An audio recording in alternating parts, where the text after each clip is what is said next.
今天瞄具系列的主角是Gouta A20绿点版本的手枪瞄准镜。半年前我做过一期红点版本的评测影片，这次厂商再度寄来这颗瞄具，就让我用深度体验来展现它的特色。首先看到外观部分，右侧设计使用深刻凸显 logo， 相对红点版本的雷射刻字，低调洗练的外观提升质感外，我认为更有层次。右后方也带有一圈刻度的封偏调整钮，使用附赠的工具即可进行归零，手感扎实且段落清晰。滴答的提示音也能使射手更直观地进行归零。镜身左侧的设计红绿版本完全相同，两个亮度控制键即可操作所有功能，并使用浅显易懂的箭头表示亮度增减，手感清脆扎实。按压回馈音也相当浑厚饱满。绿点版本带有8段可见亮度以及2段 NV 档，满足绝大多数环境需求。再来，我们看到镜身上方使用外置电池仓的设计，当你更换电池时，不需拆卸瞄具又要重新归零，这个功能已是现今主流产品的标配了，也是我挑选手枪瞄具时会在意的一个功能。使用附赠的工具转开电池盖后，即可更换一颗 CR1632 电池，电池寿命最高为5万小时。我用了半年的红点 A20 也没换过电池，便可见其续航能力。而这颗绿点也是采用 RNR 规格的脚位，能够直上带有 RNR 转接板的手枪。最后从前方一睹其特色，绿点采用高透光的银色镀膜，外壳使用高刚性的7075铝合金，边缘也有用倒角温润手感。抗震能力为 1800G， 能够扛住真铁后坐力，更不用说玩具枪了。防水防尘等级则为 IPX8， 性能满足 Airsoft 及民用领域的需求。接着我们进入成像环节，在日照充足的环境下，绿点相对红点看起来更清楚明亮，这是因为人眼对绿光更为敏感，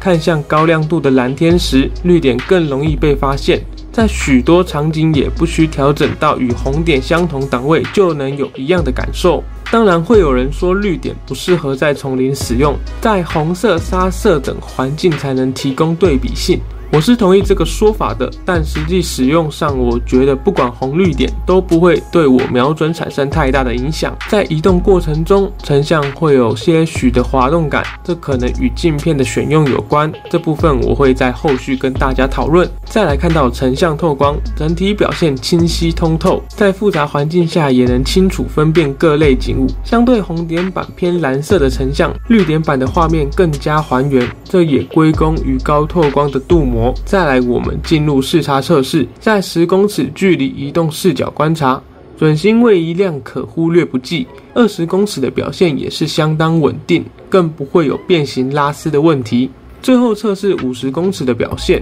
若你使用步枪肯定可以一发带走敌人。视差测试顺利过关。接着我分享一下使用心得。红点版本我使用半年之久，白天及夜晚都有使用经验，对各项功能也相当满意。原本以为绿点版本表现也差不多，就只是换个颜色而已，但使用2个月后我震惊了，绿点在室外有更亮的表现，长时间观察也不像红点般刺激眼睛，使用上的体感相当舒适。配合夜视镜使用也没问题，2段的 NV 档不会太亮，射击时不易遮挡目标。这2颗 A20 我是没有手动关机的习惯，全靠4分钟自动关机及运动开机的功能，对我这种懒人或是有家防要求的用户可说是最好的功能。抗震表现以及能够安装保护片也是适合生存游戏使用的一大亮点。最后说个比较明显的遗憾，这颗镜片会导致景物在移动时变形，我推测是使用球面镜片所产生的特性。若换成非球面镜片，成本肯定也会跟着提升。考虑以不到3000元的价格称霸台湾市场，